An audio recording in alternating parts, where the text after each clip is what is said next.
Hello and good morning, everyone. Brooke Grimsley here. It is the Randy Carricker Show, but there is no Randy Carricker today. So it is the Brooke Grimsley Show with Brenden Schaeffer. I've been upgraded to featured, and now your title, your main title. You like how I said with, because you're also the star of the show. Oh, here. Look at we that. We also have Matthew Rocchio featuring Matthew Rocchio. See, he's more of a feature. He's featuring. He hasn't been in the bubble lately. Bubble. He's been doing no bubble, so we have to work on that. But yes, Brenden Schaeffer is in today and tomorrow. Randy Carricker enjoying some well-deserved time off. And we do have some big news this morning. If you haven't seen this already, the Cardinals finally handing out their first major league contract of the offseason. Hey, there we go. There we go, boys. There we go. Yeah, the Cardinals signing righty reliever Phil Maton to a one-year deal. Just looking at his numbers, he appeared in 71 games between the Rays and the Mets last season, posting a 3.66 ERA. But really, it's his second half numbers that I think that we really need to look at here last season, because they were really strong across 26 and 2/3 innings. He recorded a 2.36 ERA. Just your initial reaction, Brenden, to this signing. First of all, it was great that we finally have a signing. That was my initial reaction. Yeah, I mean, it's good. You want to probably go in the offseason and have at least one major league contract coming in. That's nice. We understand it's a transition year, right? And things are going to be operating a little bit differently. But when you look at the bullpen specifically, I think it can be an easy trap to fall into where we kind of look at the names on paper and we go, oh, like, they've got 8 or 9 or 10 guys. They should be fine. Why sign a veteran that's going to take a spot away from a young guy that you want to get to see more of?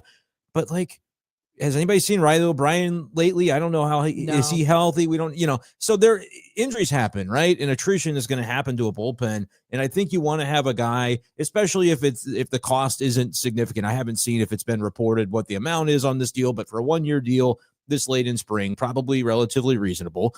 So you get a guy that can be sort of an anchor out there in addition to Helsley.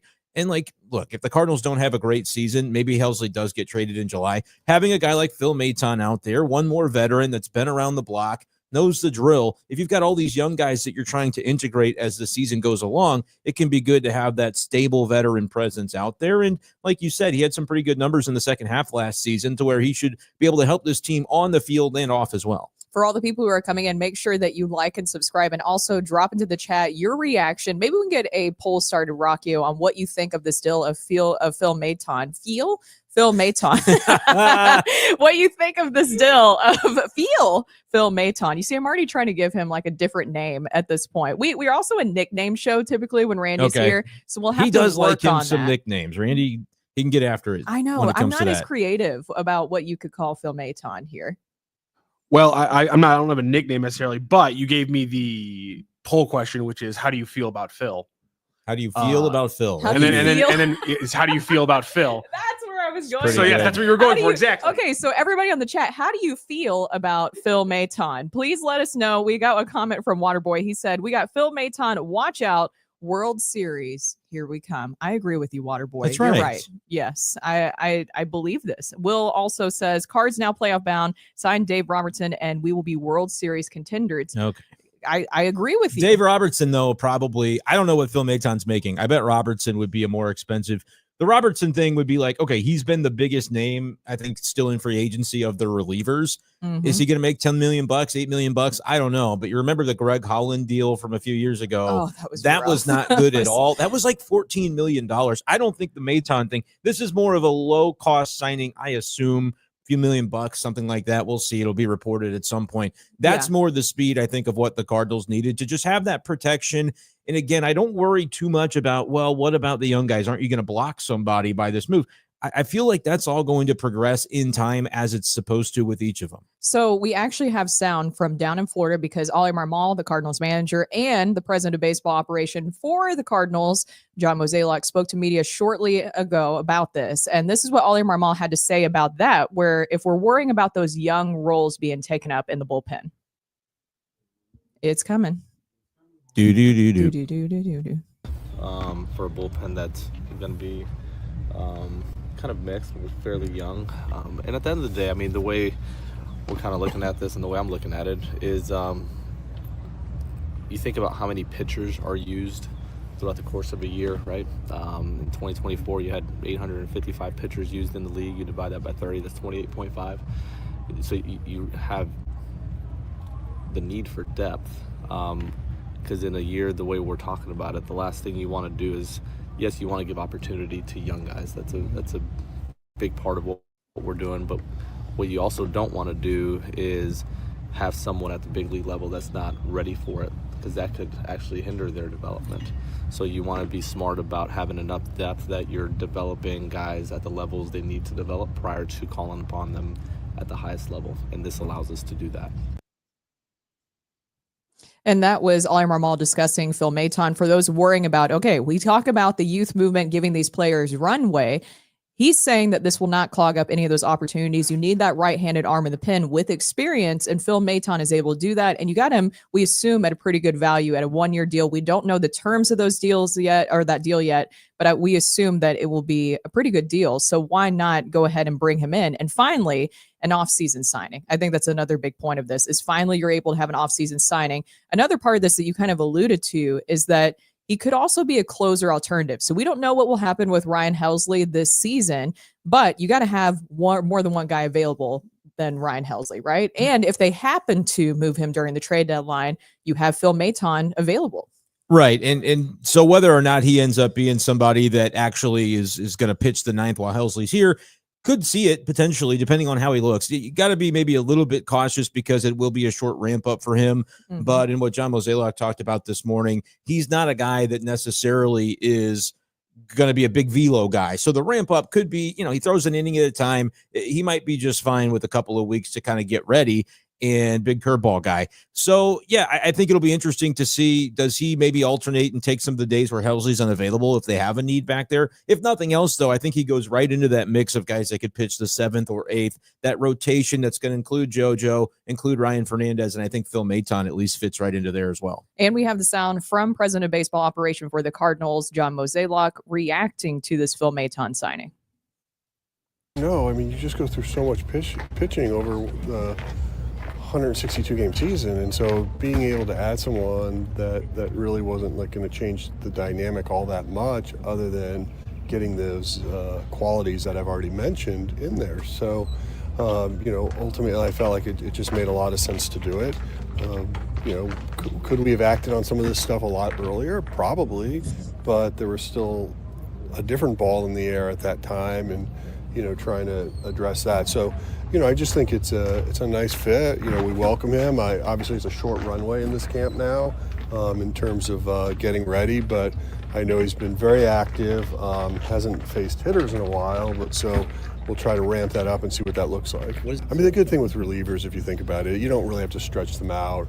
And when you look at his type of pitching, it's not like he's a velo guy where you want to be a little cautious of ramping that up. So my hope is probably a bullpen tomorrow, then probably a live BP by Sunday, and then we'll go from there. Oh, we heard the key word there, runway. This will not interrupt the runway for these young players, because there has been some competition with the bullpen this spring training, obviously, as Oli Marmol and the Cardinals try to figure out who will be a part of that bullpen. So just looking at the pieces now that we know that Phil Maton, how we feel about Phil, how do we feel about Phil and the bullpen? Who are the other pieces that will be in there, you think? Well, I think it's Helsley's your closer. And we talked about JoJo. I think JoJo and Ryan Fernandez are going to be in that setup category. And I'd put Maton in that setup category too.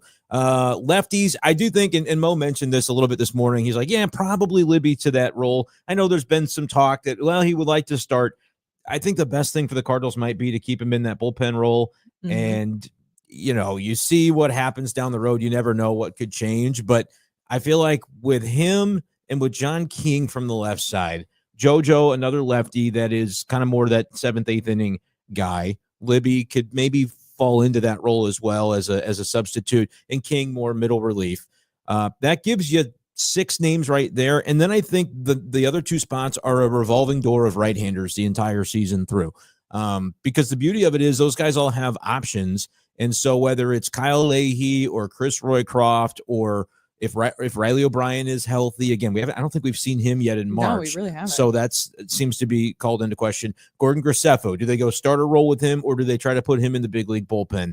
a number of a host of other names that could potentially mix in. You could even pull from the starter ranks in the minors if you decide, probably not early on, but like later in the year. If they say, hey, Tekoa Roby is ready for a debut, he's somebody that they maybe would throw in. So I think there's going to be enough to kind of go around with the way that is going to play out. Thank you, Rock. And I think it's going to be okay. There's going to be room for all these guys to pitch at various moments. You know that they're going to cycle it through anyway when it comes to optioning players so that you get a fresh arm up. And I think those last two spots will largely be the revolving doors. Keep in mind, too, guy like Fernandez, John King, even, those guys also have options. So if push came to shove, they could revolve those spots as well to fit in some other names. My apologies for the audio issues there. I threw away the poll on YouTube. How do you feel about Phil? I gave up people 4 options, and I went a little eclectic with them.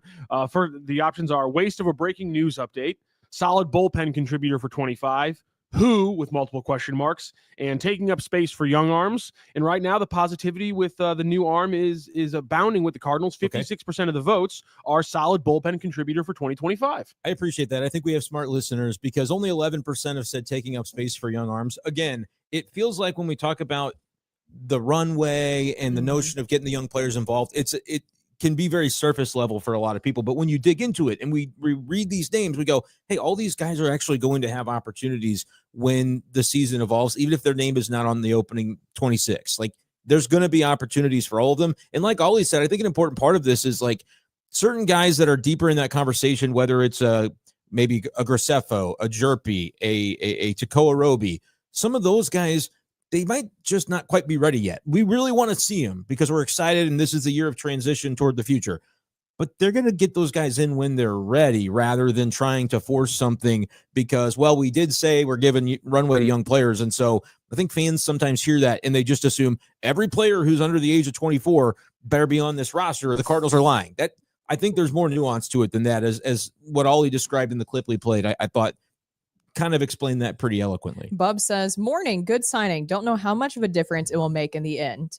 And that's fair. You know, it's not like a huge, this is not splashy whatsoever. This not is the splashiest we get, though. This is as splashy as you get with the Cardinals because they have not made a single move this offseason with the big league squad until right now, signing Phil Maton to a 1-year deal. And we're going to discuss this a little bit later in the Grim Report, but Derek Gould has a great piece on this right now that we'll discuss a little bit later. The timing of this is interesting too, because Tony Clark, if you don't know who Tony Clark is, he's in charge of the Major League Baseball Players Association, which is a pretty big deal. And they have a lot to say, especially with this work stoppage that is coming up here soon. And he said he was paying attention to teams like the Cardinals who are not spending as much.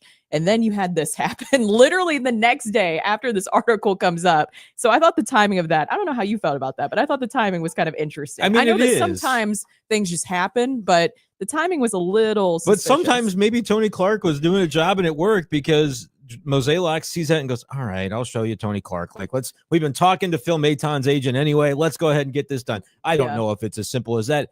Genuinely, my pessimistic view, and I wasn't obviously down there in Jupiter to be able to ask Oli or Mo about this today. I wonder if the question about Riley O'Brien was asked, because it could be as simple as going, all right, we thought Riley would be a good kind of 7th inning guy from the right side of the bullpen. And if he's dealing with physical issues again, I mean, last spring he looked great, struck out Ohtani on opening day. That was cool. We never saw him again. It kind of felt like, and so this spring has sort of been the same. I mean, he looked great on the backfields. He looked really good in his first couple of spring games. Checking my watch, it's mid-March. Haven't seen him in a couple weeks. And so maybe it's as simple as the Cardinals kind of realizing, you know what? We've been kicking the tires on some veteran relievers. Maton is a guy that they were talking to last year and just didn't end up getting it done. And now it's a situation where you start to count the 8 spots in your bullpen and you go, yeah, we could probably use one more. And so they go and get Phil Maton. This is what's interesting, though. It's not when the Cardinals say it's not a rebuild, this is why. Like, they're doing little moves like this, not often, but this is one. Nick Anderson was another example. And I didn't put him in my bullpen, by the way, when I ran through that. And that could be interesting, right? Because he's on the minor league roster right now, would have to be added to the 40. They dropped Bailey Horn today to fit Phil Maton on this roster. How we feel. I feel like Bailey Horn didn't probably like it very much because he's not on the roster anymore. But so like that would be another way if they put Nick Anderson on the team.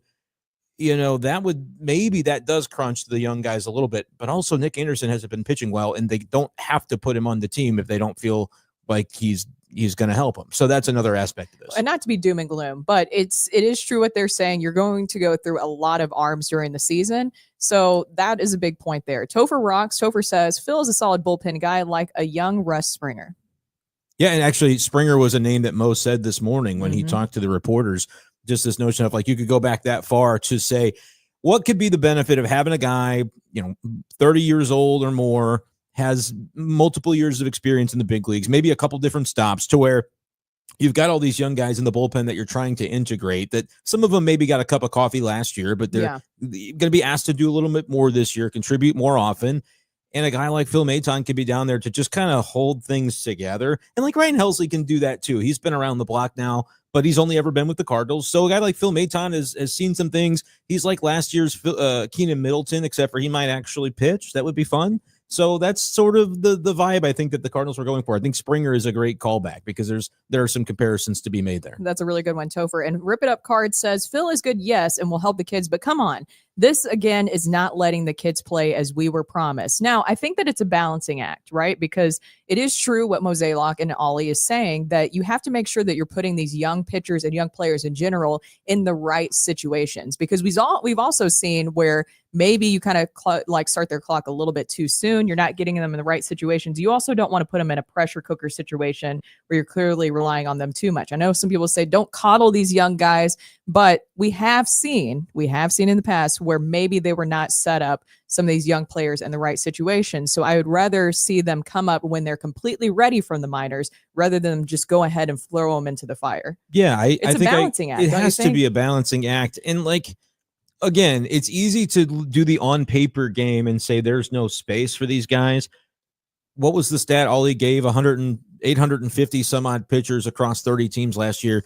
If the Cardinals are using 20-something pitchers to get through a season, don't you think these guys are going to have opportunity? Was there a young pitcher in that bullpen last year who you were like, they sent him down and I'm pissed about it because they really should? Like maybe sometimes with Roycroft, but he was back the next week. Those guys are going to be involved. This is going to be a summer where they churn through the options of these players because they've got them available. Even a guy like Ryan Fernandez, don't be shocked if he has a couple bad outings. If they go, get him 15 days in Memphis, churn through so we can get some fresh arms, because they're just trying to get through the season. The Cardinals are not the only team in MLB that's going to do this. I just don't think when we talk about the runway and the young players, a lot of that is on the position player side. And we know the names. It's Gorman, it's Walker, it's, hey, Newt Bark, go play 150 games. It's Mason Wynn, it's Ivan Herrera, right? Like those are some of the key guys. And I think the Cardinals are going to do a nice job of getting those players integrated. In the rotation, I think it's applicable to say, let's just wait and see. Because Matz and Michaelis are here, but they don't have to be here forever because this is the last year of their deals. And look, if Michaelis looks like he looked yesterday he threw 5 innings, 1 run, he's going to be here for the full term, or at least until July when he has some trade value, and you can move him if the Cardinals aren't a contender going to the World Series, like a lot of our commenters are now maybe playfully suggesting. I feel like the guys though, like McGreevy, yeah, he's ready. It'd be nice to have a spot for him, but if you don't, you don't. Have him in the start rotation. But Quinn Matthews, as much as he's going to be ready probably at some point this year, I don't think he's ready. He just had his first big league camp of his life. Give him a little time in Memphis where he had a 6 ERA last year and let him, and I know it was only a month, give him a month. And look, if he has a knockdown April or his ERA's 2 in AAA, I'll be leading the charge going, yeah, get Quinn Matthews up here. Steven Matz has a 5.5 ERA. It's time. It's just time to pull the plug on that. If that should be the way that it goes, there's other guys too, like Tink Hence, Tekoa Roby, Cooper Jerpy. We could see any number of those guys this season, but let them marinate a little bit. Let's see how they start their minor league campaigns. And then if it's June, Brooke, and the Cardinals are still clinging to, veterans that aren't performing to clog up those rotation spots, yeah, we'll probably be talking about it right here going, Cardinals, what are you doing? This was supposed to be a transition year. But with the bullpen, that's going to work itself out. You churn through bullpens, whether it's a transition year, a contending year, it doesn't really matter. I think you're going to see a lot of those guys shuffle through. It's just the nature of the game. Bullpen depth really does matter. And can you bring up, I know that we talked about this before. Is it Tupelo? Is that what we decided? It is. Tupelo. Okay. That's what it is. Tupelo Rev 99 says, I don't necessarily think this is really takes away from the young arms. It's a 1-year deal. All of the bullpen will get plenty of opportunities, especially during Miles Michaelis outings. He's Why are an you innings mad? eater. What happened? Taking What's a wrong? drive-by at the one veteran starting pitcher who hasn't gotten absolutely hammered during the spring is He a did weird move. great yesterday. Joe Roderick yesterday, we were doing the Card Sub show, and he was asking me about my reaction to the Michaelis start. I'm like, I don't have a reaction to the Michaelis start until he pitches in the regular season and looks like that. Yeah. He could have gotten shelled. He could have done that, and I would have had the same reaction. It's Miles Michaelis. He's been around the block. We just have to wait and see what it's going to be when the regular season is here. I'm not going to over or underreact to any Miles Michaelis stuff in the spring. It's just going to be kind of what it is. But he did have a 5.35 ERA last year. So if you're trying to find those spots for young players, it's awkward. Everybody loves Miles, but I do think it's incumbent upon him to have a little more performance, and Steven Matz this year, because if he doesn't, maybe April 1st, you don't have Quinn Matthews and Cooper Jerpy and Tink. But by May 1st, by June 1st, are those guys knocking on the door to where it gets a little bit awkward?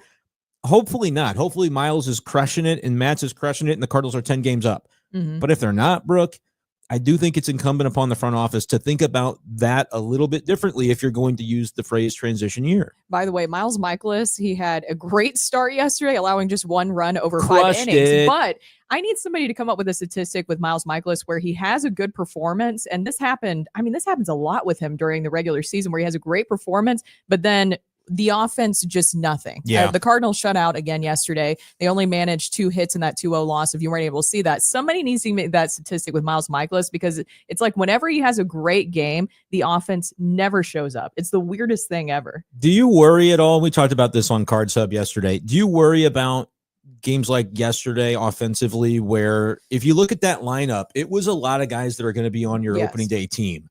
Not the exact opening day lineup, but pretty darn close. And they muster 2 hits. I think it was Pages. Shout out. People want to write off Pages. First hit of the game. Why? It's because they and God bless Ivan Herrera. I think he's going to be a great hitter for this He's a team. great bat. Yeah. Pedro Pages is a really good balanced player, and maybe should provide a little more offensively. But I always feel like I'm almost caping for Pages because people kind of say, well, Ivan Herrera is going to play every game behind them. They're going to split the time. Be ready for that. But Pages with the hit, Victor Scott with the hit, and that's all you got. Does that concern you, or is it still, we're early enough in March. We've got a couple weeks to go.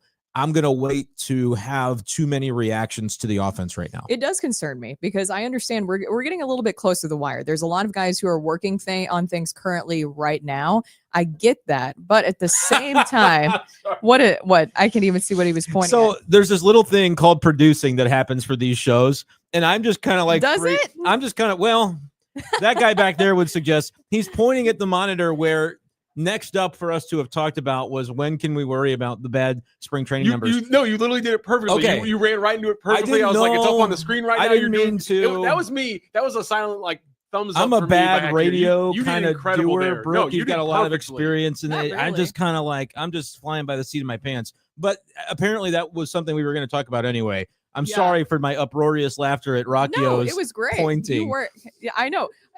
But you're it does distract me just It probably slightly did. a little bit. But you're kind of worried is I think where you were heading with yes, I was saying I'm kind of worried because we're getting down to the wire. I understand that guys are working on things, and you hear that from pitchers a lot. Even Sonny Gray. Sonny Gray concerns me a little bit. When we're talking about needing bullpen depth, he's given up a lot of meatballs. I understand that he even has said that it's because he's working on things right now, not completely concerned. But with the bullpen depth, that's where this kind of comes in, because we even saw last season with Sonny Gray, there was times where he really didn't go as deep into games as you needed him to. And there was a runs, little too. bit of injuries there too, I believe. Wasn't there something that was nagging him a little bit? I think by the end they shut him down with like a very minor kind of tightness in the forearm or something. So he's probably going through various elements of that throughout the season. But the other aspect is he's given up 5 home runs this spring. 21 home runs last year was, I believe, a career high that he has allowed. So that's like, okay, you're working on things this spring, which I do believe, because he's a stubborn guy. Last year, there were times where he would come out of a game and he'd pitch okay, but he'd say, I didn't do a good enough job of hammering the strike zone. I have to let my stuff play in the zone. But if you're really intent upon doing that in spring, you're probably going to have some pitches that are hittable and they hit him for homers. So the balancing act of that could maybe be a factor for Sonny, but I don't know how much we worry yet about him. Just my concern, and we brought this up earlier this week about the offense. I understand. I like the approach from Brant Brown about not hitting for power necessarily, that maybe there was too much of a focus on that. But just looking at these numbers this season, and also the guys who maybe will be squeezed more on playing time, like Alec Burleson. Alec Burleson is the only guy returning from last season that hit 20-plus home runs. Either way, you got to find a way to score, and even if it's scoring differently. So if it's not going to be power, what is their approach this season offensively? And Burleson, the fact that he had the 21 homers and his strikeout rate is so low. He had a 595 plate appearances last year, 76 strikeouts. When you play basically a full season in modern MLB and you don't strike out 100 times, you're doing something right. Guys like him, Brendan Donovan is the same way. That's a rarity for him to be able to combine power with the good discipline of being able to put the ball in play. That's pretty impressive. And to your point, that's a guy that with the way that he performed, you'd want him in your lineup. Tell me today where he's going to play, because I don't have a spot. Yeah. It'll work out, Brooke. He'll be on the bench, but like it's not going to be consistent playing time. He's going to – Oli Marmol will get him in there. Oli Marmol's a big Burleson fan, and for good reasons. We just kind of highlighted a number of the reasons why. He takes a great at-bat. But it is, when you talk about on paper and runway, that is a name that kind of gets lost in the shuffle, because we think Gorman, we think Walker, and those guys will get their turns. But barring an injury or shifting Nootbaar to center field, like that is the way to fit everybody in at once. We'll see. It seems like a deal where they're going, let's get through spring. Like Walker currently is hurt. If he's not ready for opening day, okay, it kind of works itself out. If he's ready, what do they want to do with that center field job? Is it enough of a priority to go, we got to get Burley in there, so Newt's going to play center? Like that could be the way that they end up working that out, but time's going to tell. We got to be a little bit patient. Well, it's like you need a lot of guys to just really turn it all on at the same time this season. Nice. Yeah. You need Lars Nootbaar to be healthy and to be able to produce. You need Brendan Donovan. You need all these different guys to kind of produce, even a Nolan Gorman. It really feels like the two players, in my opinion, that even though they're trying to not say there's a lot of pressure on, there is, in my opinion, if you want this offense to succeed, is Nolan Gorman and Jordan Walker. Those are the two guys where I feel like they really want them to kind of maybe not, it's bad. I don't want to put that pressure on them either, but they need to get to maybe those expectations, but they're trying not to put too many expectations on them. It is a fun little balance, because it's almost like we're bestowing the opportunity. We're going to say that you're getting the runway, so you're in a good spot to play every day. But to your point, like if there are fans holding out hope, which a lot of them should, we played no games yet, holding out hope that the Cardinals could be a pretty good team this year and surprise some people. Like a lot of them said, hey, we're going to surprise some people at winter warm-up. Brendan Donovan talked about that. Oli Marmol has used that phrase.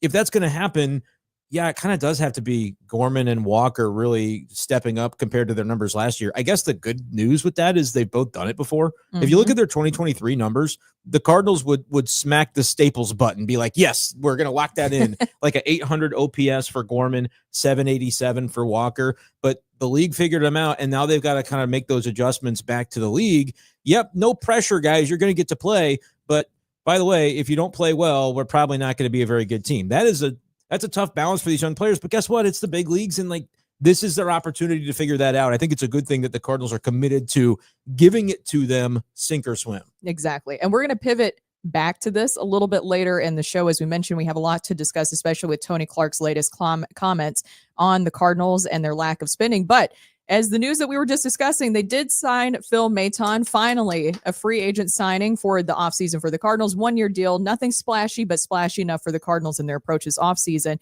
Tonight, we have something to tell you guys about, because we have the Blues Hub party. Blues fans join Sports Hub SEL Hot Shot, Sports Bar and Grill, and DraftKings for our first Blues Hub watch party. While you're watching tonight's Blues game on television, log on to sportshubsel.com, where you'll find Andy Strickland, Cam Janssen, Jamal Mayers, and other special guests as they watch the game along with you and take your questions and comments as the Blues play at Pittsburgh. It all happens this Thursday night. I get my days all mixed up. That's today. I literally have thought all week it was Thursday, and it's finally here, and I forgot about it. Just before puck drop at 6 at Blues Hub's second screen experience, where you can hang out virtually with Andy Strickland, Cam Janssen, Jamal Mayers, and other special guests. It's brought to you all by Hot Shot Sports Bar and Grill and by DraftKings. And speaking of Cam Janssen, we have him here with us right now. No way. Cam Janssen will be joining us to discuss this Blues Hub party tonight. Cam, how are you doing? What's up, guys? Shafe, how you doing, Brooke? What's going on? Oh, what's Hey! going on, Cam? Hey, buddy. Cam, I haven't seen you in so long. How are you doing? Doing well. It's enjoying the nice weather finally. I've been on the road quite a bit. We were in California for about 5 days. I actually took Kate to California. Jamie Rivers took his girlfriend as well. So we had a nice trip. They got to see an LA Kings game, and I was doing radio with Curbs, so it all kind of worked out. We're staying at a nice little place in Santa Monica. So we just got back from that a couple days ago. The guys had 4 days off. Now they're in Pittsburgh tonight, obviously. So I'm pretty excited about doing this little watch party. You see it on like Barstool, and other people are starting to pick it up, the Manning cast and whatnot. So we'll entertain the people tonight. Yeah, if you're involved with the Cam, then you will always make sure that the people are entertained. You are the entertainer for the people. So just kind of stepping back with the Blues, and you mentioned they're playing Pittsburgh tonight. Things have been really interesting with the Blues, especially with the trade deadline. I just want to go back to that because they decided to stand pat. Army likes what he sees with this group. I was a little bit maybe worried that would change with Colton Parayko's injury. Obviously, you don't want to see a player like Colton Parayko getting injured, but what were your thoughts on Doug Armstrong and the Blues standing pat at the trade deadline, not adding or subtracting anybody?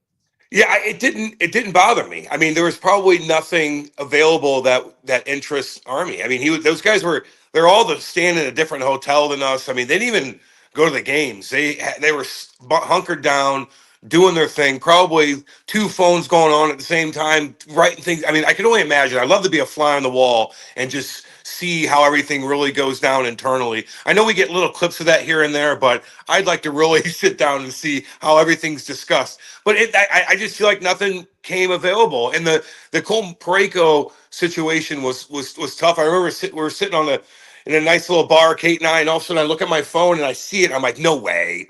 I go, that's fake news. Things are going really good for the Blues. He doesn't get hurt ever. Like, I don't believe it.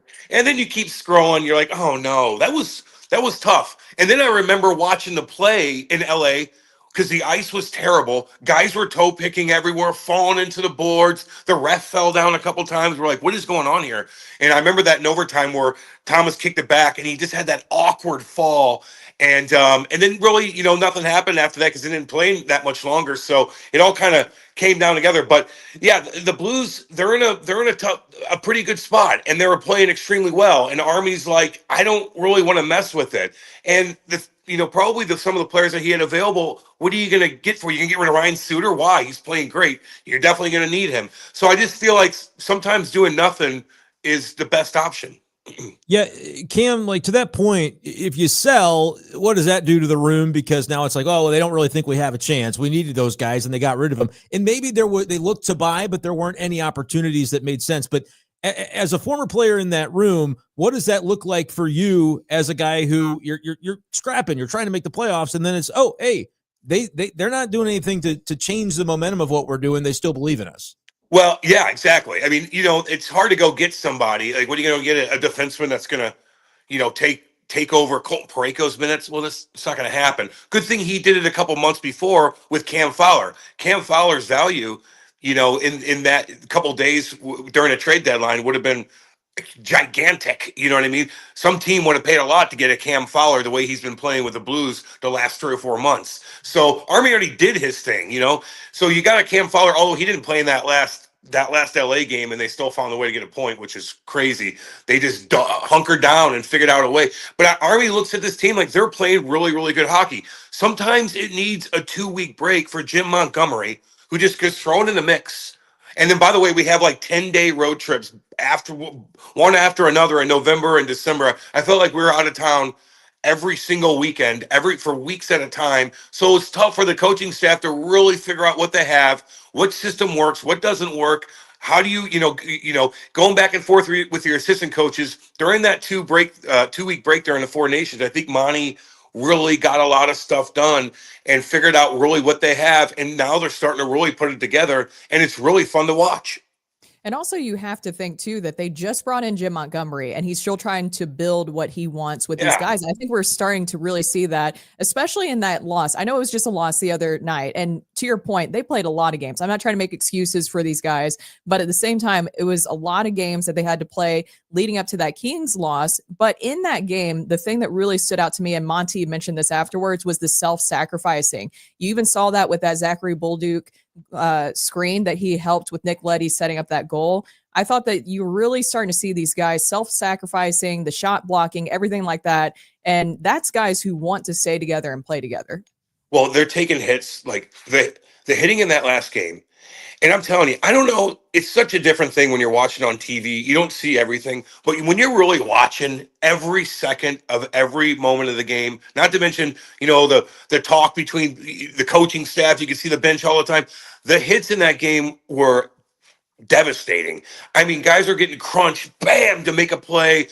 Matthew Joseph going out leading with his body to block these shots from 2 feet away from Drew Doughty, who's going like probably 95 miles an hour, taking it, sucking it up, getting up, making a play, even though you are hobbling around on 1 foot. Oscar Sundquist winning big draws in the offensive zone on the PK or whatever the case is, just to clear the puck out of the zone. All those little things are adding up. And when you play, you understand what structure really looks like, and you do it. And when you are on a really good team with really good structure, like I was with the New Jersey Devils, where you have to be so disciplined, everything's boom, boom, boom, boom. It's maybe sometimes boring to watch because you're not so loosey-goosey, but it is so frustrating for other teams to try to get speed coming through. I mean, they played the Avalanche. They played some really, really good teams, and 5-on-5 at least, besides that Dallas game, with the penalties and all that. And they are slowing all these big superstars down, and it's so you can see the frustration on other teams. So they're in a really good spot. They got 4 days off. Pittsburgh they're not good, but they got Crosby. They got big boys. Like, you can't count them out ever, especially in Pittsburgh. Crosby at his age could still rally a bad team together. And if you lose this game tonight, like, you're just losing your momentum. 4 days off, you might have lost some of that momentum anyway, although it's good to get a break. Because when you're playing well, you just kind of want games to keep coming because you're so in sync. So tonight should be interesting, and I'm excited to see what's up. Cam, I want to ask you your impression of what the Blues got from Jordan Binnington and have been getting from him really since the Four Nations. That seemed to really reinvigorate. It's not that he was playing poorly before, but I think he's got another kind of edge to his game now that obviously was helping to carry the team out west. Well, I know what he did to my, Team USA heart that night, because he was incredible. And I was, I love Jordan Binnington. Great guy. Plays for the Blues. We want them to be successful. But in that Four Nations, I got to take my side. You know what I mean? And watching him at the end of that third period against the best players in the league, Austin Matthews and all that, just shut them down. I'm like, there he is. Like that. We've seen that before. We know when push comes to shove and you got to shut things down, Benner's going to do it. And he's been doing that. He's been pretty dang consistent, man. He's helping you win games. Even, Joe Hofer the other night kind of started slow. They had that one goal that was called off that went right 5-hole. Wasn't really a hard shot. I'm like, oh boy. But then he hunkered down. He settled in. He's like, nope, I could be big. I could do my thing. So between the both of them, I got to give them a shout out because they're a big reason why the Blues are doing what they're doing right now and keeping this thing alive. We got to see what Vancouver and Calgary is all about. Like, I don't know. Vancouver's in shambles. Talk about drama. Like, we have no drama in St. Louis compared to some of these teams in Canada. Vancouver, what happened with JT Miller, all this stuff, Brock Besser trade. There's just so much going on up there. No offense to them, but hopefully it keeps going the way it's going to kind of slow them down a little bit. But the Blues, man, they deserve it. The goaltending were certainly a big part of that for sure. Just looking at some of the trade deadline deals, you were talking about some of the drama. It's still going to be really weird for me to see Brad Marchand be with the Panthers. And it seems like the money stuff, I know that some people have talked about maybe the money difference between the Bruins and the Panthers. It really didn't seem like it was that much off, that he really wanted to leave. Well, you've ever been to sunny Florida and experience what those guys get to do on a daily? Okay, take away how unbelievable that team is anyway. I mean, they're a cup contender. They're besides a couple they got a little bit of drama going on. We'll get that in a second, but everybody wants to go to Florida.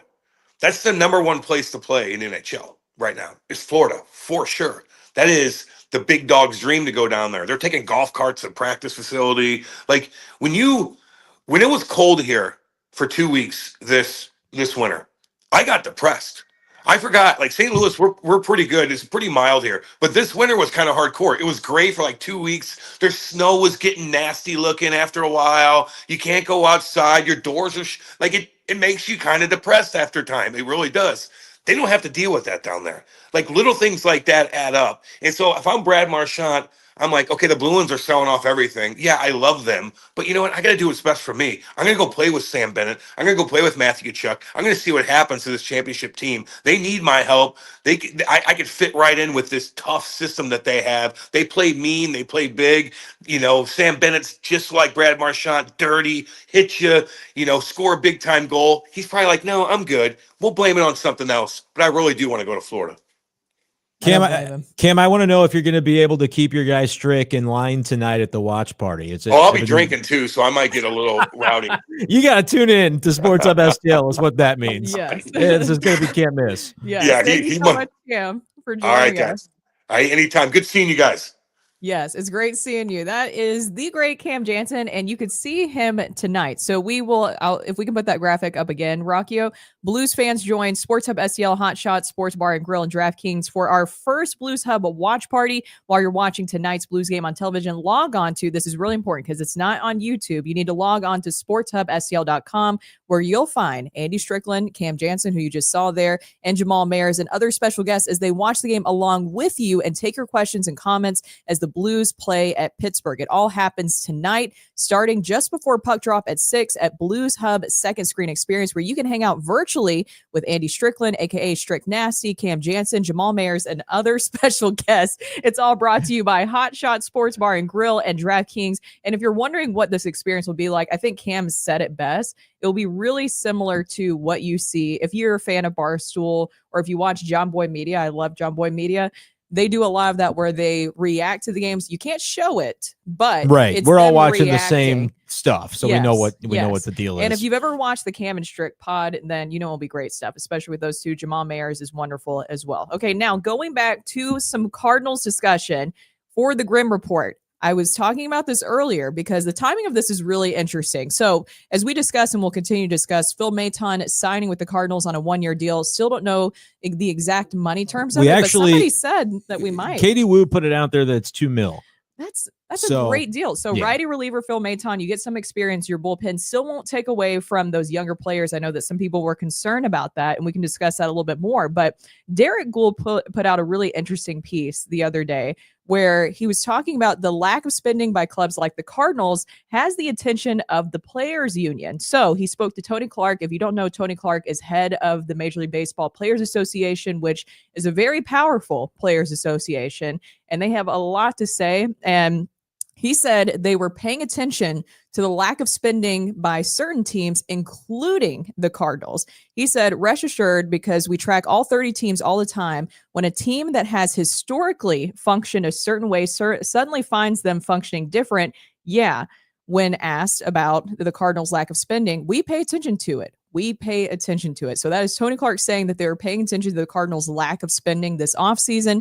But he also mentioned they're not the only ones. There's a lot going on with Major League Baseball right now, as we know, where payrolls are dropping. A lot of that has to do with TV revenue.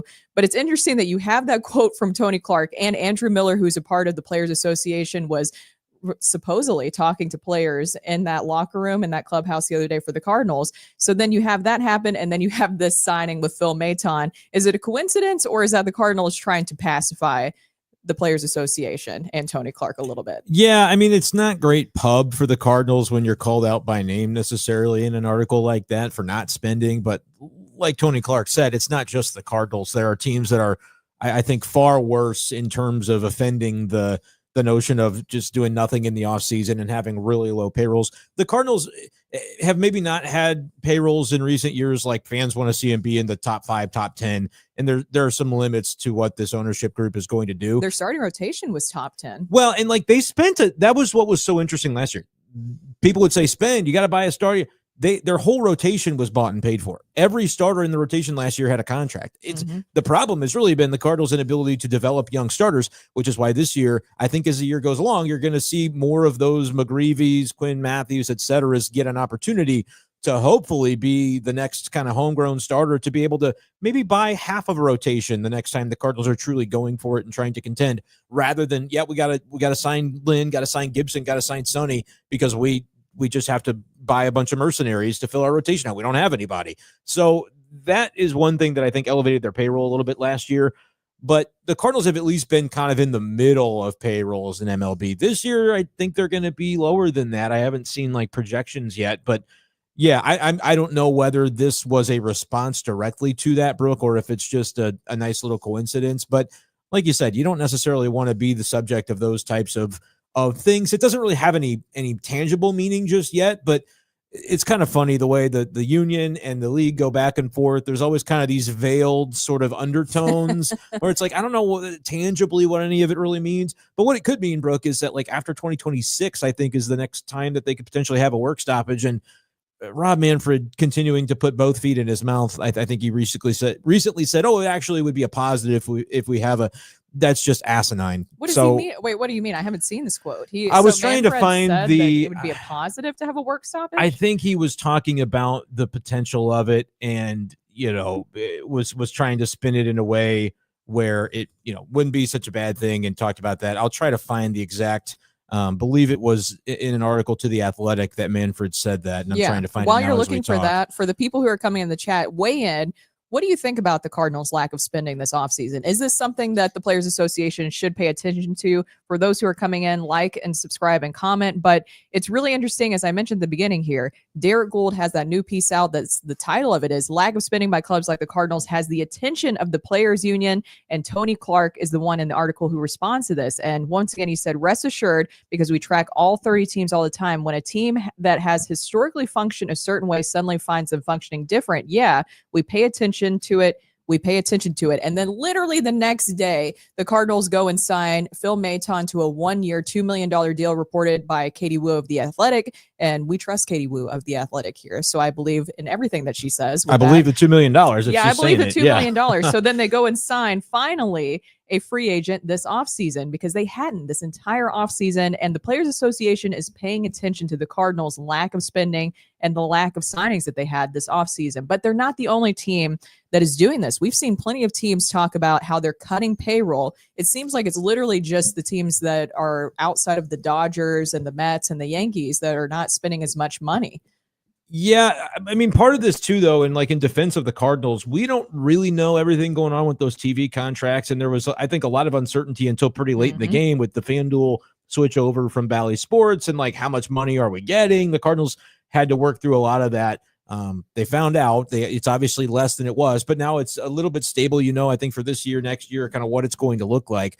But like in defense of the Cardinals, that is a change. If Tony Clark is saying, well, they used to spend like this and now they don't, the Cardinals, I think, could pretty easily say, well, we used to get money like this and now we don't because of the TV contract. Yeah. And like attendance, you can expect attendance to go down. If you check secondary market for tickets right now for Cardinals games, like there are still some affordable tickets for a lot of the marquee games. And I think that's just a sign of fans kind of waiting and seeing what the team is actually going to look like. I did find this, though. I guess this was an Athletic article by Evan Drellich from back at the end of January. But I feel like it kind of made the rounds, the quotes again recently. He said an offseason lockout. This article says that Manfred said an offseason lockout, as there was in 21-22, should be considered the new norm. Quote, in a bizarre way, it's actually a positive. There's leverage associated with an offseason lockout, and the process of collective bargaining under the NLRA works based on leverage. The great thing about offseason lockouts is the leverage that exists gets applied between the two bargaining parties. Tony Clark disagreed with the notion that the lockout is actually a good thing if there should be another work stoppage. And I think I'm going to take Tony Clark's side on this one, because as a baseball fan and as somebody who covers baseball, that's a sucked a couple of years ago when we just like, we don't know. They might play, they might not. We'll see. That's absolutely not what you want for your game. I'm sorry. Real quick, and Rocky, you can weigh in on this too, but I think the thing that concerns me when I hear work stoppage, and then also you pair this together with that, we know that ESPN and Major League Baseball, that whole issue that happened recently, and you have the TV contracts and flux.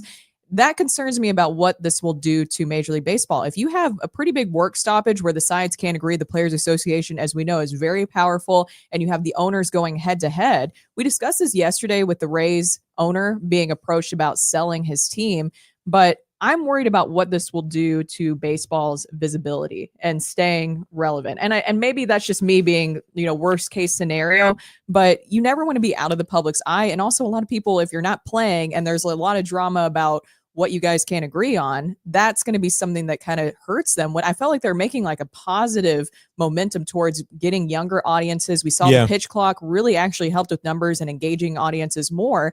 I'm concerned about what exactly that would do to Major League Baseball when they're trying to figure out all this TV contract stuff, and you add a work stoppage on top of it. And when the commissioner of baseball is using language like that to describe the positives of a potential work stoppage, and you're talking about games not happening, and baseball fans going, I don't know, I guess I'm going to move on in my life without you if you don't find they're it to going be to find important. something else. And and there was a risk of that, and by the skin of their teeth, they figured it out a few years ago to just kind of kick the can down the road. But it's coming up again in a couple of years to where that's going to be a conversation once again. I just don't like and I get it. The background of Rob Manfred is a very business-oriented, lawyery background. So he's talking about it from the terms of like, well, actually, the way that this works is the leverage is such that we have to bargain because there's that doesn't resonate with the who general cares public. about that? If your fans are going to go, are you crazy? Yeah. Again, you're going to do this to us a few years after you did it before. And, Tony Clark's take was, no, it's a weapon that they can implement to put pressure on players. And look, I get it. That's their bias, and the league's got its own bias.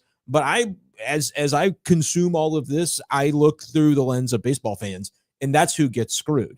Like, at the end of the day, you've got the league and ownerships that are making a ton of money. I don't buy that it's not a profitable business. Like Bill DeWitt Jr. once said, like you're in it for a reason. It's a very nice luxury to have a baseball team.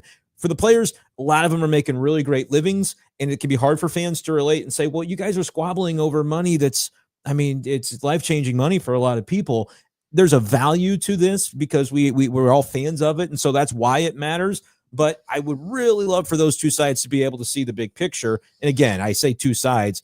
I really do feel like the language Manfred uses, and it's not new, can be kind of damaging at times to the way that this is all perceived. But that's also the lawyer background that he has. Like, he's doing his job. It's just business. Who loses is baseball fans. That's what sucks about it. Nobody wants to see millionaires and billionaires just arguing back and forth. And I honestly think that, and this is just me, I don't think that it will ever happen because I can't see the two sides agreeing, because I'm sure the Players Association would love a salary floor so you don't see like the Rays situation play out like how it has.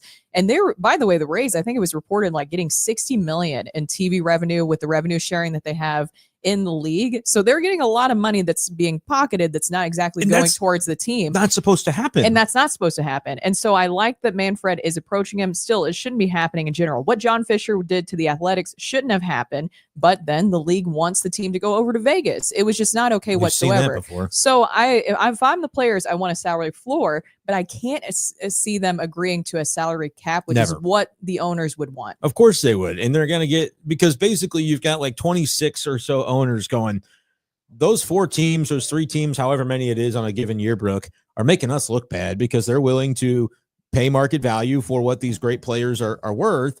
And so it's not quite to collusion, because there's a few owners that, they're saying, hey, the benefit is we have the cash and we want to win world championships, and so we're going to spend. But the rest of the owners kind of go, well, you're making us look bad with that. And that's where you end up with having a lot of those guys and gals probably wanting to say, hey, can we cap this? But I mean, with what the teams that are getting revenue sharing that are supposed to spend a certain percentage, or I think at least more than what you're getting in revenue sharing is supposed to be your payroll, because assuming you've got a little bit of revenue, add that to the revenue share. If you're not spending at least that much on your team, it's just, you're just pocketing the rest. Like, that's a terrible look. And so there would be reasons, but that's why we talked about, it's not just the Cardinals. Like the Cardinals aren't in that boat where they're spending so little that, money coming in from revenue. I think the Marlins are another example of a team that's kind of towing this line. And it's like, there's such a disparity, but don't blame the owners who are going out and saying, we'll spend our money because we've got it. That's why we own baseball teams and we want to win. So we're going to go get the best players.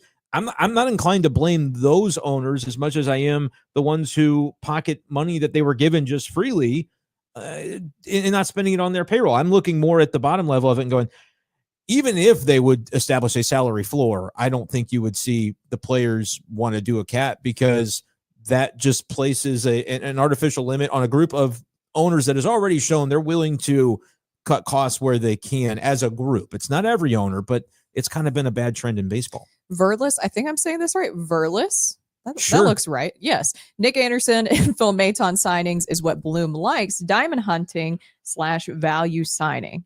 I wonder how much Bloom was involved with this. Diamond hunting sounds good. I like diamond. You can do that in Arkansas. Can you? Yeah. The natural state, isn't that what they call it? Yeah.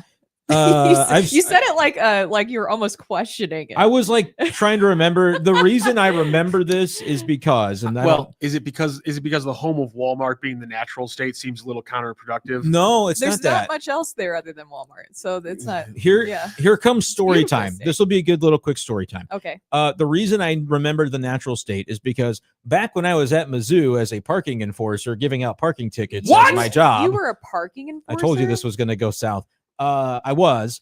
You narc. Okay, but here's the thing. I bet Rockio violated the parking. Here's the thing. I was a a nice parking enforcer where I would look for reasons not to give people tickets. Oh, okay. And also I was very lazy as a college student. And so I get that. was there times where, because I had an on-campus apartment, I might maybe go like take a nap in the middle of my shift, and I had my walkie-talkie radio, and I was supposed to be in a nearby parking lot. I have never respected you more than I do would right go, now. oh crap, better get over to that parking lot in case.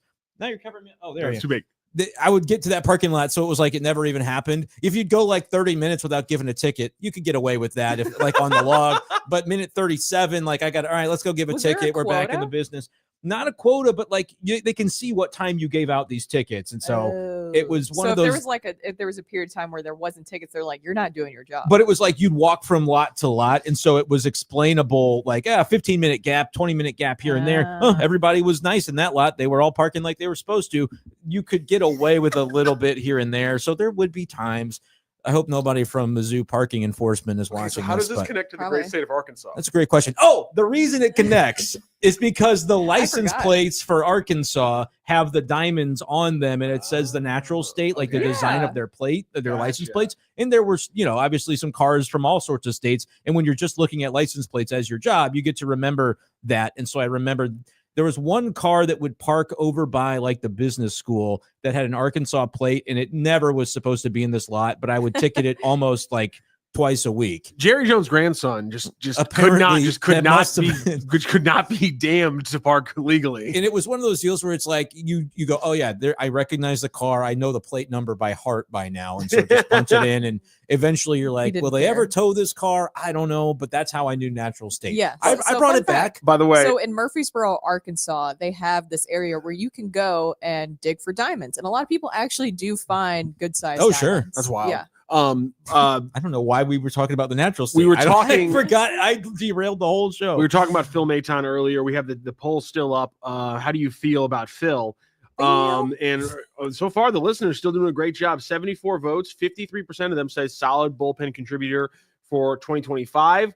The overwhelming majority of votes after that comprise 34% total of waste of a breaking news update and who with multiple question marks. So there's some positivity about Phil Maton, but there is some negativity. I did like this, by the way, Aaron Dobson, who spent his entire morning just to get in the chat here and said, imagine that B-Shave is in defense of the Cardinals. Aaron, I've been getting a little feisty with Aaron on the card sub show. I will admit. Wait, are you I've been known? getting a little PO'd. Are you a not? Okay. I'm are not you? gonna lie to you. He knows it. It's not a secret to him. He knows. People in the chat, please let me know. Is B-Shave known as like an Cardinals apologist? Because let's I need to know unpack this. Because if you ask people on my own YouTube B-Shave channel, is they the would say devil. yes. Oh my god. There you go. There you go.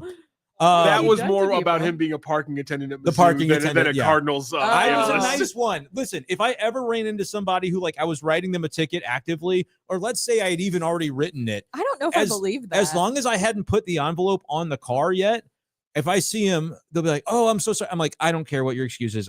I can cancel this. It's fine." And I wouldn't like if I interacted with the individual, unless they were a huge jerk, I would go out of my way to like put more work for myself to cancel it and go do the paperwork associated with canceling it. So I was a nice guy. So Chris says, I wouldn't call this a move. Moving the contracts of Arenado and Gray, freeing up $100 million for Heim would be a move. Go Cardinals. Victor needs to lead off. Wow, I like all of that in there. So I like Victor at leadoff, but I think we're going to discuss this more tomorrow because we were going to discuss it if I could talk today. But then you have that big Maton signing. Why is it so hard to feel? But moving the contracts of Arenado and Gray, freeing up $100 million for Heim would be a good move. Do you think that? Well, obviously they're going to still try to move Arenado, right?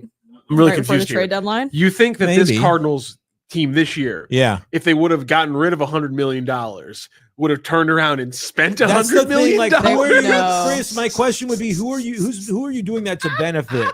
Other than like Heim's got runway next year to kind of play around with the open payroll. It's going to be one of those deals that for a year or two, said the word by the way. Any money, what was the word? Ding ding. You said runway. I need a. Oh, is there a ding? Do we need a bell for that? Yeah. Anytime anybody says that. Runway, ding. Ding. Who are you doing that to benefit?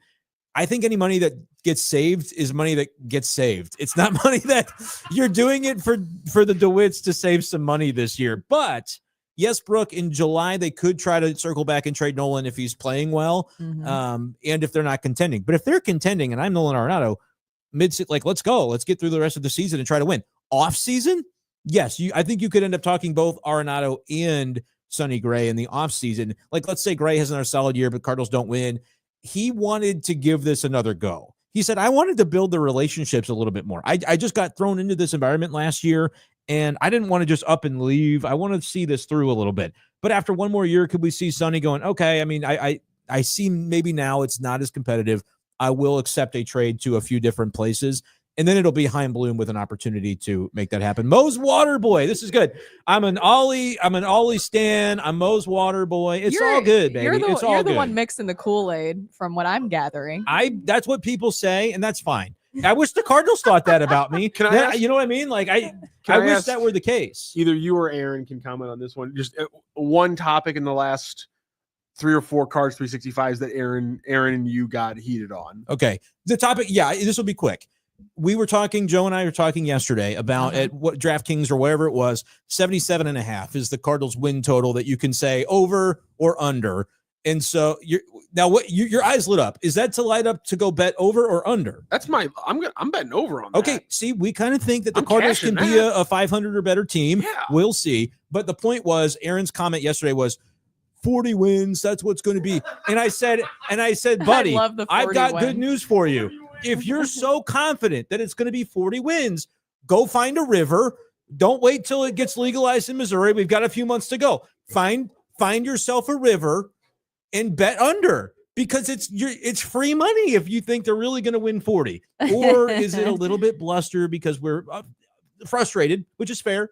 It's okay to be frustrated with the Cardinals. If you think they're going to go 40 and 122, my brother, find you a river. It's that simple. If that's what you really believe. I love that comment, because take away any context and you screaming the phrase "go find a river" to a listener could go a lot of different ways. But if you think about it, look at every direction surrounding the state of Missouri. You pretty much can go anywhere, and they'll legalize it here soon. But that was the phrase. What it reminds me of? You know what it reminds me of? That comment about the river and saying that to a person is, remember during COVID and we had to do the Zooms, and we did the Zoom with John Mozeliak and you're going to talk about Benjamin Hockman, aren't you? Benjamin Hockman was driving. Well, I could tell you to jump out of your car. It doesn't mean you will. Literally said, "Well, I'm not going to tell you to go jump out of your car." And we were just all like, "Doesn't mean you're going to do it." Yeah, that was a classic. If we, Rocky, I don't know if we even have time for you to find that clip. No, it's okay. It's okay. No, we don't have to belabor clip. the point. No, okay. To get back to what we were talking about. So I saw some people asking about the salary floor and the cap.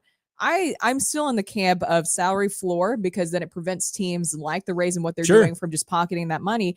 I just can't see the Players Association agreeing to a salary cap. I think it would be better for the game. When we're talking about work stoppage, worrying about people, the people needs to be the number one priority. Same thing with blackouts, making sure that people can see games wherever they want. Yeah. That should always be the priority, not just getting into these kind of just stupid back and forth things. And I know it gives us something to talk about. But at the same time, I don't think that it's putting the fans as a priority. And if you say your goal is to grow the fan base and to make sure that baseball doesn't turn into a complete pastime where people forget about it, why not find a way to make it better? So Fans on the Couch says, are you guys okay with Major League Baseball free agency as is versus something like NFL free agency where tons of big names move every offseason?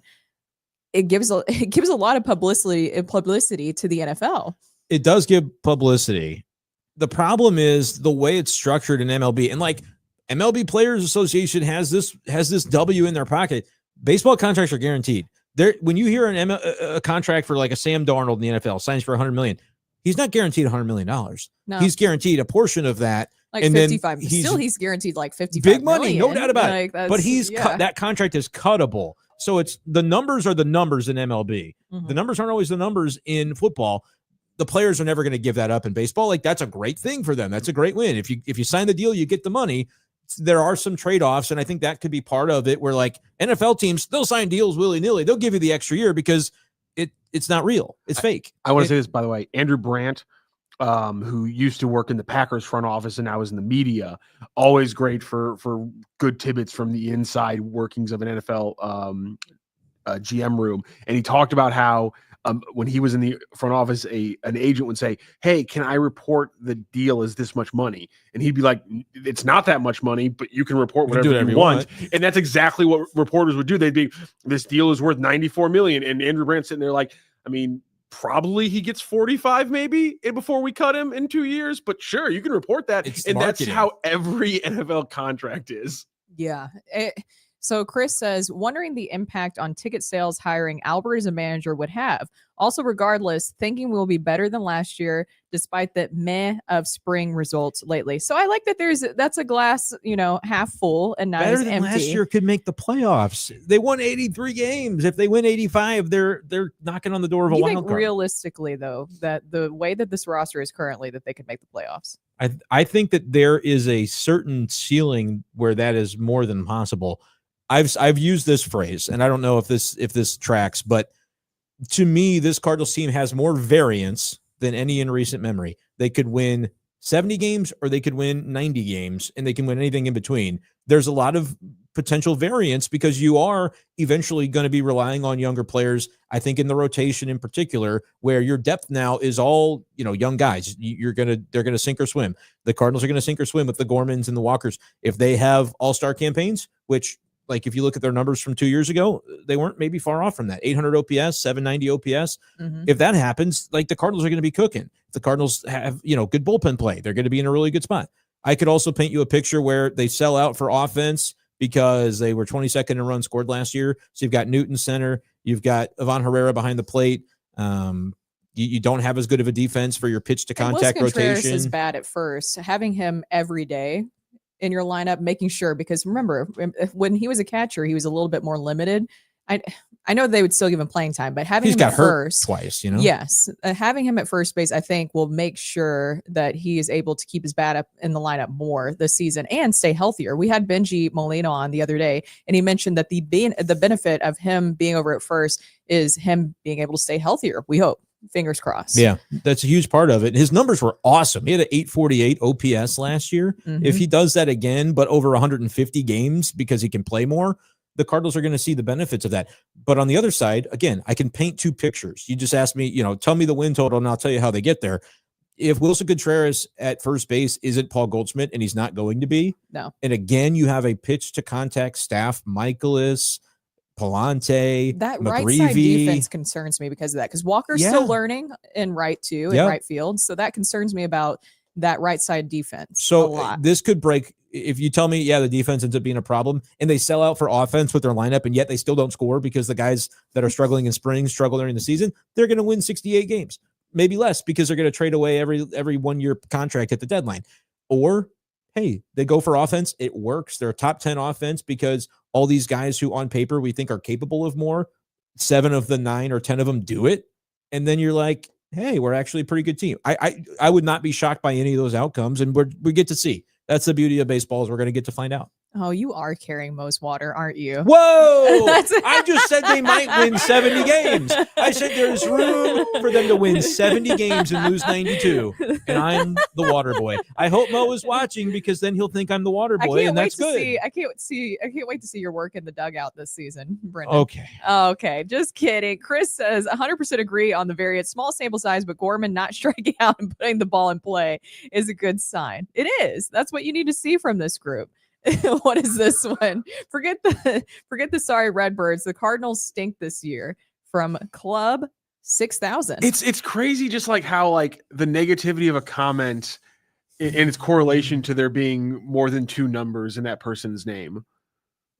It's like we've got all these great comments. Fans on the couch, Chris Widener, Bill Cardinals Downton, stink. Ford Wright, Will Sutton, Topher Rocks, Verlis Gwynn. What's your real name, Club 6000? 6000 rolls in. Put Cardinals your name on it. stink. Maybe they do stink, but we get to find out. Like, what am I going to benefit from saying the Cardinals stink on March the 13th when they brought back basically the same team from last year and they won 83 games? We want toxic positivity, okay? Toxic positivity. Lots of water being held today. That's me. Harris. That's me trying to show both sides. I said I could paint you a 70-win picture or a 90-win picture. That's why I am the toxic optimist ruining this show. I do want to address one question that we didn't answer with Chris. Toxic optimism. I mean, that could be a Cardinals show on Sports Hub STL for this season. Maybe that's the show I'm hosting. I don't know. Yes. So there was another part of Chris's question that we didn't address, and I wanted to get your take on this. I know you talked about it on Cards Hub 365, but Albert as a manager, would that help ticket sales? Would that change ticket sales? I don't know. Yachty as a manager, I think it would, honestly, because you bring those guys back into your organization. I don't think that's the Cardinals' priority, though. No, it's not the priority, and I don't know. I think there would be an initial bump where people would be like, ooh, Yachty's back, Albert's back. But beyond that, I've made my take on this very clear. I don't care who is in the manager's seat for the St. Louis Cardinals. Give them a few months. The fans will hate that person. That's the thing that concerns me. I'm dead serious. Yeah. Let that happen. Let Yachty or Albert come and see how you feel after a year. I'm not saying it's because they'll be doing a bad job. I was old enough to remember people just, and maybe it wasn't everybody, but there were a lot of people in the moment that were like, Tony La Russa is a doofus. Yes. This guy stinks. He's a Hall of Fame manager. But there were Cardinals fans who insisted. I mean, sports talk radio back in the day. That's just the nature of the position. I don't care if you're good, bad, or indifferent.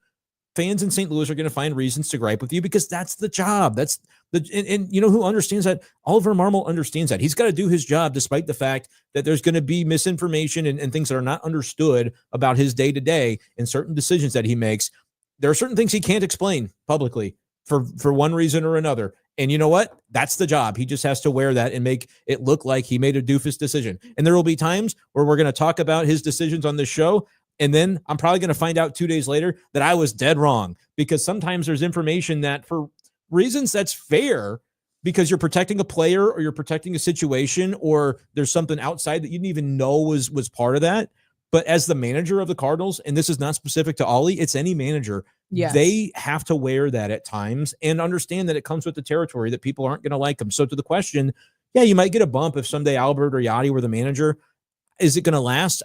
The way I can answer that is the team winning? If the team's winning, then yeah, there's going to be, it's all boiling down to wins and losses, in my opinion, when it comes to tickets. And then this one comes from Brendan's secret account on the YouTube chat. He says, from Ramirez, the Cards won 80 plus games without Goldie, Nato, and Walker and Gorman. Let's not forget about Wilson's injury. Of course, we can be better. And that's true. I just like messing with B-Shape because this is really funny. I was not expecting all these comments to come in of people. It happens. This is how people.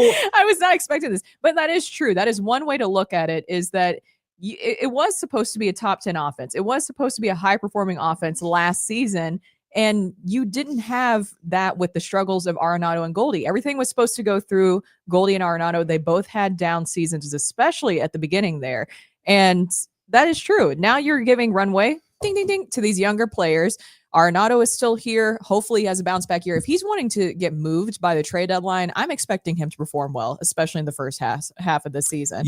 I mean, yes and no. I don't think his main focus is like he's going to get the Arenado thing is done. They're not trading him right now, right? Yeah. Like it's just, let's forget about that for a little while. He'll get traded tonight now that I've said this. But they're going into the season and getting ready to rock and roll.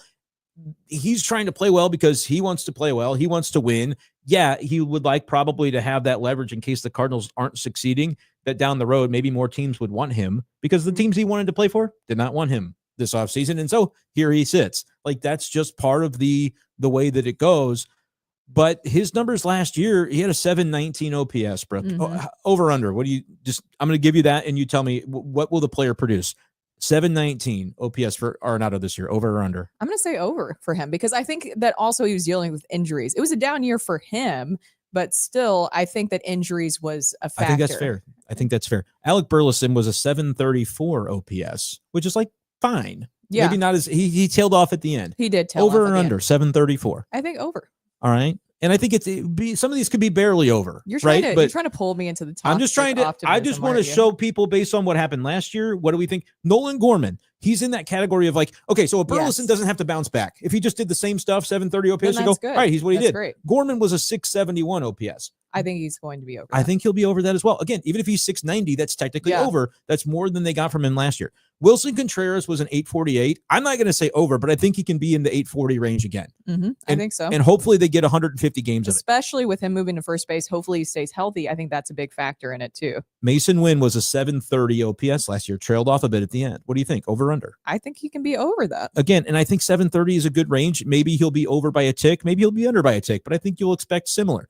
Brendan Donovan was a 759, which was down from his career norm. But is this kind of where he's going to sit? What do you think? Over or under? I think over. I think with all these guys, and maybe that's just me being optimistic. No, Brooke, I don't think it's crazy. Lars Nootbaar, 759. I think over. Over or about the same. I think is yeah. reasonable. Ivan Herrera was an 800. That might be a little tough to maintain, but he was an 8. The dude breaks. I mean, he hit 300 and over 300. I'm actually going to say I'm more confident that he goes over than like a Donovan or a Nootbaar. I think Ivan Herrera is going to have a season at the plate. Jordan Walker, 619 was his OPS. I'm going to say over. So, and again, if you disagree with Brooke, and I agree with her on a lot of those, and she said over on all of them. Here, one more. Victor Scott, 502. I'll read the comment in a minute. 502 OPS. I want you to hear it, Victor Scott, 502. Over. Yes. Okay, so I don't think any of this is like crazy insane to say that these guys are going to be. You said over to all of them, and I'm not finding one where I go, no, you're full of it. That's impossible. Yeah. Granted, some of them are going to be under, but they won 83 games with. And guess what they're replacing? Paul Goldschmidt was a 716. That's he held them back in that regard last year, right? Defensively, going to be tough. That's going to be the big not thing. Because I think Wilson stinks, but because of how good Goldie was. Just be ready for that to be an adjustment. But it's not crazy to look at those numbers and go, should be better offensively. And if they aren't, guess what? Chaim Bloom's going to trade half these players in the offseason because they will have had every little bit of runway. They will have had 3 hitting coaches, and it will have not worked. If that's the way it plays out, they're going to blow it up. Who's the next Mookie Betts for him to turn away? Well, I mean, Arenado probably, but he's not playing like Mookie Betts right now. Well, and that's also age difference is a big factor there. Rip It Up Card says, I understand they were 500 last year and they're bringing back the same team. Cause for optimism. However, with the front office and overall management of the team, that's the cause for pessimism. I don't disagree necessarily there, but to your point, we are seeing Bloom take over. I do think that they're doing the right thing. At first, I was a little hesitant because it seemed like they were kind of almost baby stepping with the Bloom thing? With Bloom, where I was like, well, he's done this before. You don't have to ease him into this. But I think they're making sure from the bottom up from the organization that he's able to put his fingerprint on this and making sure that he builds this into what he wants to before he takes over next year for John Mozeliak. So I'm not as opposed to it as I was. I think that there's a little bit of Mo and Ollie fatigue. We've discussed this a lot. Randy has said it a lot too. There's that Mo and Ollie fatigue because I think everybody pairs the two together, that is Mo's guy. Anybody associated as Mo's guy is going to kind of be in the fan base's eyes. And they don't agree on every single thing either. No. But like the way it played out was Mike Schilt was here and then they went in a different direction. And so whoever the manager was after that whole Mike Schilt incident was not going to be looked at. And in fairness, like the Cardinals were winning under Mike Schilt. And now granted, they were winning. They had different players. Ollie comes in, they won under Oli Marmol. They had Albert Pujols play like Albert Pujols for half a season. That helped you. Yachty there. You still had Yachty, right? So there were aspects of that that were really helpful to a young manager getting in. Guess what? The players aren't the same players that they were at the time. And now Yeah. this young crop has to sink or swim. And I think you're going to see the transition part of this is like, did they sign anybody to an extension? Like normally there'd be an Alan Craig, a Colton Wong, a Paul DeYoung extension. Like, hey, this guy's part of our next core. This guy's part of our, there's none of that. I can't guarantee you anybody's on this team next year that currently is. It's going to be interesting to see. Like, does Nootbaar play healthy all year? Great. Okay. Does Heimblum get the go ahead to spend a little? They'll extend him. Brendan Donovan, same concept. But there'll be some where they're like, there's trade value here, and we're gonna churn it. We're gonna start it fresh because this crop just hasn't really been able to vibe offensively. And that's what I was saying is that I just think that whoever the manager was, even if say that, in this situation where we know that Yachty and Albert are available, just somehow going back in time that they wanted to be managers back then, obviously still playing. But you get what I'm saying is that whoever took over that role after the way that John Mozeliak handled that, where he publicly said there was philosophical differences, kept it vague, and right? then you bring in somebody, it makes it seem like that person is your puppet. So it was just whoever was brought in was going to be set up to kind of almost fail in fans' eyes. And he was attached to a losing season, so I have to give kind of credit to that too. So Henry Wells says this team doesn't sign Phil Maton if they don't think that they're a contender. This team can simply contend. This team can win the division. What's your pick for NL Central with 2 weeks out until opening day? All right, so you That want me was to a carry lot. some water? I'll carry some water here. My pick for the Central, Don't the say Chicago Cubs is going to win the Central. Okay. At first, I thought you were about to say Cardinals. I was going to get scared. I think the really? Cardinals. You think the Cubs? I was going to go Brew Crew. Yeah, and I count the Brewers out every single year. And one of these years, I'll probably stop doing that. But I they really just keep do. winning 90 games. Yeah. They're what the Cardinals used to be. I mean, that's the way that Exactly. they have a new reliever or 5 every year who I've never heard of in my life that have a 2.5 ERA. Like they just churn out these quality pieces. They do kind of remind me of that like 2013-14 era Cardinals where it was like Kevin Seagrass shows up and like those kind of guys. It's working out. Their front office is sharp. And in fairness, go back and listen to our interview yesterday with Xavier. Xavier Scruggs. He expressly pointed out the Milwaukee development system of their pitchers and how it's just they keep on churning out bodies. And in the MLB, we talk. I mean, heck, you heard Mozeliak and I talk about today. You just need bodies, and it gets a lot easier when you don't have to pay $2 million to some random guy like Phil Maton, and you're just churning in young guys. Yeah. So like the Brewers are going to be in the mix. I think the Cubs adding Kyle Tucker, like I think their young pitching is going to kind of step. They got Imanaga, they got Justin Steele. The Cubs are going to be kind of dangerous this year. Here's the problem, and I don't disagree that the Cardinals can contend. I maybe don't pick them to win the Central today, but there's a realm in which it happens. Who's the bad, dog bleep team in this division this year? Because last year the Pirates won 76 games, and they had half of a Paul Skeens, and now they're getting a full Paul Skeens. They are. There's not a dreadful Chicago White Soxian team in this NL Central. Thank God you don't play your division as much anymore. There's not. And so like you have to those, right? Actually. It used to be you could beat up on the Central because you had the Pirates were down, the Reds were down. The Pirates were like gimme games. The Reds manager is Terry Francona. You think they're going to be worse by 10 games this year? No, they won 78 games last year. Like this division, while there's no elite team and I think it's open for the take, there's nobody that's going to lay over. And so you better win 80 games if you don't want to finish in 4th or 5th place. Yeah. And we have to thank you guys all for chiming in with the Grim Report and everything today with Phil Maton. Now we have our overarching. We do have our Cards Hub 365 coming up. Are you on that today or no? Hell no. We're doing this show, and then somebody else will give you their perspective. Because I just talked for 9 years about the Cardinals. Cards Hub 365 will be Joe and Claiborne today at 2:30 around that time. You will want to hear that show. It just won't be me today. Yes, and Claibs was down there for all the conversations about Phil Maton with John Mozeliak and Oli Marmol, so I'm sure he'll be able to weigh in on that. Now, for overarching, we have to discuss with you guys. The Blues playing tonight, as we mentioned, we have the Blues Hub party that you can tune into on sportshubscl.com, not on YouTube. Overarching. You keep going, Brooke. Yes. I'm just going to. And also, we have some college basketball. The Billikens will be facing Davidson in the A-10 tournament. And of course, we have the resident Mizzou fan. I know that you probably thought, oh, he's a Cardinals fan. He's a big-time Cardinals fan, too, which he is. Not a Cardinals because he's fan. carrying the water. But Mizzou playing tonight in the SEC tournament. How are you feeling about that? Playing Mississippi State. Everyone is with you. I feel really bad about it, actually. Really? Yeah, they've been stinking lately because of the 3 straight losses going in. It hasn't been fun. The Kentucky game. Are they tailing off? You want to go hot into the SEC tournament? You'd like to. Guess what? We've done the opposite. yeah, it's going to be interesting. Like, here's my thought is that Mizzou could lose this game today and still be eligible to have a NCAA tournament run. But I compared it yesterday on one of my shows. I do too many of them, so I forget where. Wow, what a flex. But it wasn't, that was. it's not a flex. It's the fact that I'm ragged right now. So what it was is I was looking at the Cardinals. We were talking about in spring training, they're not hitting. And the last couple weeks of spring are like the run up to the season. You'd like to go into the season feeling like the guys turned the corner. But could they show up opening day and start hitting and it work when the games count? That could happen. But if you don't see it in spring, are you going to have legit reason to believe like you're going to sound like the water carrying guy if you show up opening day and say they're going to be great, even though all spring they were bad? But I think there's a realm where that happens. There's a realm where Mizzou loses today, looks bad like they did against Kentucky, against Vandy, against Arkansas, against Oklahoma. And then next week they're winning NCAA tournament games. That could happen. I won't count them out. We've seen what Mizzou can do, but I'm not going to necessarily be able to predict it if they look bad again today, because teams have kind of figured them out. We're like, pound them inside and you're going to have a field day because they can't really defend you inside without fouling. And if Mizzou can't adjust back to that, it's going to be tough. This has been such a great season for them too. And just to tail off towards the end like this, they can still write their story, they Brooke, can. but I'm, a little bit concerned. I'm a coin flip on today's game. I think Mizzou's a Really? favorite. I think they're like -3.5 is what they opened. I don't know if it's still there.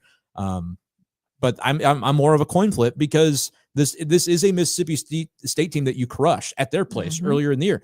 But you know what? We also crushed Oklahoma and then got whooped by Oklahoma the second time you played them. So there have been examples of teams adjusting back to what Mizzou does after they've seen them once.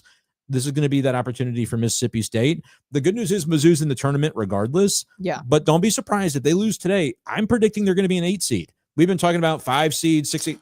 They're going to be an 8 seed if they lose to Mississippi State today. Just remember I said this. Courtesy of our good friend Eric Sontag on sportsaboutthe.com. You can see that the DraftKings odds right now are Missouri -3.5 with a total of a 156.5. The Ken Palm projection has a 3-point Missouri win. Yeah, and that's basically what it looked like for the Vandy game, for the Arkansas game, for the Oklahoma game, and Mizzou lost all 3. Like, they've been a slight favorite in all those games. It's tough to win on the road, tough to win neutral. Mizzou lost the Illinois game on a neutral site earlier this year. They've been much better at home, but their last game was at home against Kentucky, and they didn't win that one. So I am going in with trying to guard my heart against having expectations, but they absolutely could still go on a run. They're a very, very talented team. Got to fix the defensive issues. Yeah. Billikens, how are you feeling about that? Davidson versus Goliath. Yes, it's Davidson. Wow. SLU is the favorite in this one. SLU -3.5. Total's a little bit lower, 141.5. SLU and Ken Palm has it as a 2-point win for the Billikens. Credit to Eric Sontag again on SportsHubSTL.com. He broke this down really great. SLU is a perfect 7-0 against teams that finished under 500 in Atlantic 10 play. Meanwhile, Davidson is 0-10 against teams that finished 500 or better in a 10 play. The Billikens are one of those teams. Also, we got about an hour and a half before the Billikens tip off. If you go to Sports Hub STL, I dropped a very extensive Q&A article with Billikens assistant coach Zach Boisvert. It's literally just the transcript of a 35-minute interview. Wow. where Zach goes into a lot of deep cut stuff. If you're a big Billikens fan and you want to know anything about how they go about calling their offense, Zach Boisvert's connection to Rick Majerus, who he's a huge fan of, why they're so pumped about Amari McCautry. And we even got into kind of like the development of how the game of basketball has evolved over the last 30 years. It's really long, but you got about an hour and a half. And this morning has taken forever to get to the 1 p.m. game. So if you're trying to eat up 90 minutes left before tip-off, head to sportshubstl.com and check out Eric Sontag's betting work, or you can check out my sit-down with Billikens assistant coach Zach Boisvert. Great stuff. Well, thank you, Brenden. We'll do this again tomorrow. I think we will. I think I'm going to come back here. Yes, you kind of have to. Yeah, that's true. I was told to. It's just us. Well, thank you all for tuning in, and make sure you like and subscribe to our YouTube channel. We have the Cards Hub 365 coming up here at 1. Is that at 1 or is that at 3? Yes. I forgot to run down the full schedule. That's at I'm 1 and putting up 3. everybody up. The Blues Hub watch party is a Yes. big deal today, but this is a very busy day on Sports Hub STL. We have Cards Hub 365 with Joe and Claves at 2:30 p.m. Obviously, with SLU playing in the A10 tournament, we will have a SLU post game today with myself and Voice of the Billikens, Bob Ramsey, as our special guest contributor. The Mizzou post game will go around 8:30 p.m. SLU post game, by the way, around 3:30 p.m. Mizzou post game from the SEC tournament will go at 8:30 p.m. That's with Chris Pelican and former Mizzou sharpshooter Kareem Rush. And then, of course, the Blues event. Nice. So a lot That's of stuff all? for you guys to tune in to. That's all. Thank you all for watching. Like, subscribe to our YouTube channel. And we'll see you guys tomorrow on the Not Randy Carricker show. I think it's still the show's title, but you get He's we're not bumping you here. up. When he's not here, we're bumping you up. Well, you too. Yeah. I don't care. It's the Brenden Schaeffer show featuring Brooke Grimsley and Mm-mm. Matthew Rocchio. Thank you all for watching.